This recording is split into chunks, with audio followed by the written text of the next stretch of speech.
Okay, so Amarillo is arguably one of the least walkable cities in America. And if you look around, you'll just see lots of very wide 7-lane roads with dangerous high-speed traffic, sidewalks placed in comical locations, some of the worst landscaping you've ever seen in your life, and generally speaking, just a limited amount of options to get around on foot. In this video, I'm going to be reviewing the walking experience of a handful of places here. Walkability ranging from moderate to completely hostile to human beings. First off, we'll get started at Town Square, which is a high-density apartment complex. It's technically mixed use, but most of its commercial spaces are either empty or gone out of business. I gotta give credit where credit is due. There are generally speaking a lot of dedicated walking paths that are protected from traffic. There are some neatly placed roundabouts that slow down oncoming traffic, although they're not perfect as people still blow through them pretty often. And while the paths themselves are pretty competently put together, you can't shake this weird feeling of being wedged between a giant sprawling parking lot and undeveloped dirt that's just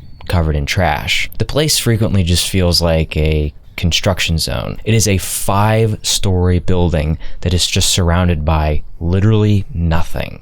And if you take the path a little further out, there are a few strange anomalies, like this walkway here, which is nice that it sort of separates you from the high-speed oncoming traffic, but it kind of just drops off on a cliff here, so you could sort of fall into this pile of trash and maybe roll into the oncoming traffic, I don't know. And then above you, you've got a nice high-voltage power line to give you a fuzzy, staticky headache. As we come around the corner here, we'll sort of run into these tree branches because the trees themselves are not really trimmed. And as you keep going, you sort of realize that the idea of walking here sort of starts to feel like an afterthought. And like I mentioned, this complex doesn't really connect to anything. I mean, sometimes the road or the sidewalk, they literally just end and you kind of just have to walk in the middle of the road to get across the street. And like I mentioned, that 7-lane road with high-speed traffic, you got to cross that.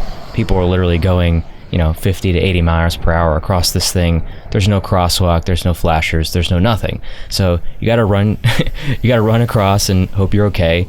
And then when you finally do get across, you kind of run into one of these weird backroomsy liminal space neighborhoods that are just very creepy. I think the substation next to the water tower is a very nice touch, and while it might seem like a safe place to walk, people do come barreling through this neighborhood at like 40 or 50 miles per hour, and at least 4 times just on this walk, someone went flying right behind me while I was crossing between 2 sidewalks. And it is strange because it does seem like it was designed to be pedestrian-centric, but the speed at which cars are able to fly by sort of throws that idea out the window.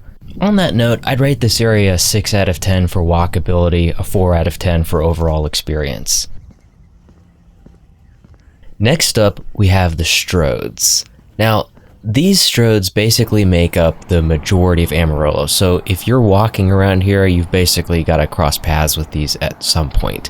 Now, if you don't know what a Stroad is, it's basically one of these monstrosities where a commercial road is combined with very high speeds, almost like a highway. Now, as a pedestrian, I would say it is generally very dangerous to walk along the sides of these Stroads.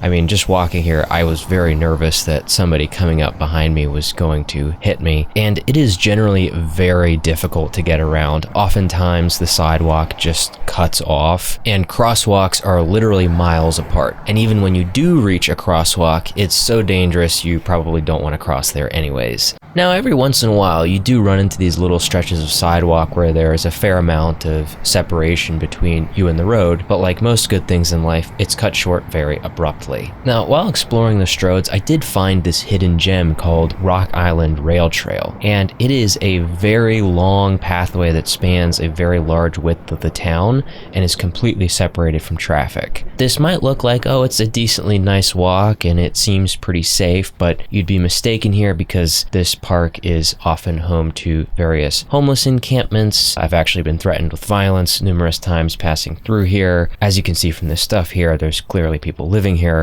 And by the evening, there's usually people sleeping on these benches, and every once in a while you will find blood splattered on the benches here, which I'm sure is not unrelated to the occasional heroin needle that you'll find scattered on the ground. But even if you can sort of look past this, you can't shake the feeling that you feel somewhat wedged between a parking lot and an industrial zone. It doesn't really feel like it was made for people, so pick your poison: high-speed traffic or violent homeless people. With that being said, I would rate the Stroads as a 2 out of 10 for walkability and a 0 out of 10 for experience. Next up, we're looking at the downtown.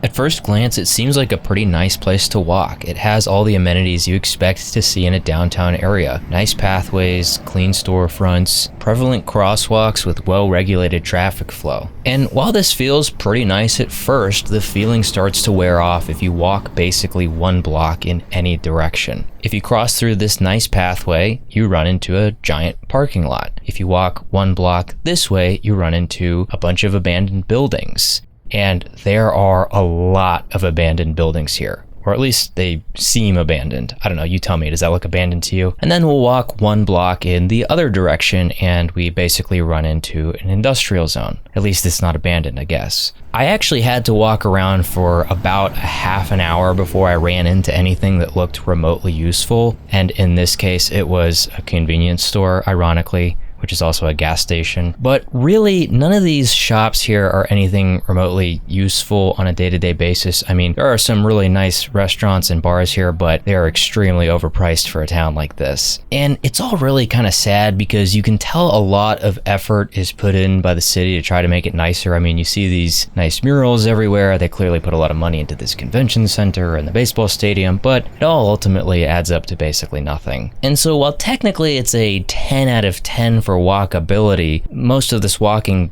really doesn't lead to anything, especially not for a downtown area. So I'd say maybe a 3 or a 4 out of 10 for experience. Next up, we're taking a look at greenways and the colonies. Starting off with greenways, they have a pretty nice pathway here. It is fairly pleasant to walk through here. It's basically a very long park with a dedicated walkway that cuts through a residential neighborhood. Although it does feel kind of weird that you're sort of walking through everybody's back porch, and I don't know if that's more of a privacy issue for me or for them or both.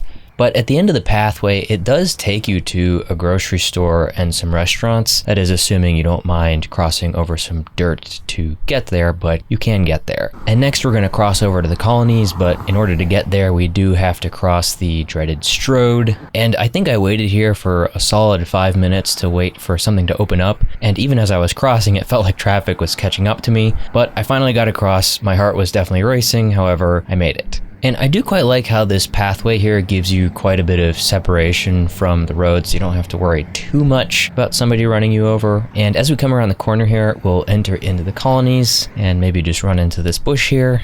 But inside the colonies itself, it is actually a pretty nice walk. There are some very pretty pathways and nice trees. And there were a lot of roundabouts and medians scattered about the place. And although they're aesthetically very pleasing, they're kind of functionally useless given that this is a strictly residential area, so there's not really ever going to be much traffic in here. And while walking through this neighborhood, you will see a lot of these modern architecture McMansions that kind of look like influencer houses. I'm not personally a big fan of them, but whatever floats your boat. And again, there are a lot of these random landmarks that are aesthetically very nice, but if you really look at them, are functionally pointless. Now, this neighborhood is massive and you could walk on and on before running into another neighborhood, but it is possible to take the path all the way down and you can actually hit a commercial road with lots of restaurants, and in fact you can even get to Walmart from here. However, to get to any of these places, you do have to, unfortunately, get on one of these sidewalks where there's no separation between you and the road. And honestly, I didn't feel comfortable enough walking on it with all this oncoming traffic, so I turned around and went back the other way. And while these neighborhoods do have a lot of very nice dedicated walkways, because they don't really get you anywhere, I can only rate them a 5 out of 10 for walkability. However, just the sheer experience of walking through the neighborhood is pretty nice, so I'll give it a 6 out of 10 for that.